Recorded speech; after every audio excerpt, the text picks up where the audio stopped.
dan Wakil Ketua, izinkan kami menyampaikan tembusan permohonan maaf tertulis kami pada senior dan rekan sejawat anggota Polri atas perilaku pelanggaran kode etik yang sudah kami lakukan menyebabkan jatuhnya percaya masyarakat terhadap institusi Polri.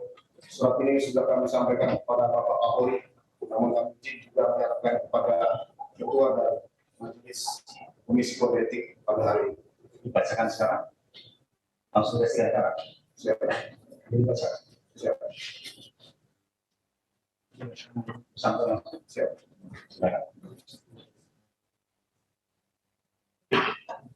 Maaf kepada senior dan rekan-rekan perwira tinggi, perwira menengah, perwira pertama, dan rekan bintara Polri. Senior dan rekan yang saya hormati, dengan niat yang murni dan tulus, saya ingin menyampaikan rasa penyesalan dan permohonan maaf yang mendalam atas dampak yang muncul secara langsung pada jabatan yang senior dan rekan-rekan jalankan dalam institusi Polri atas perbuatan yang saya lakukan.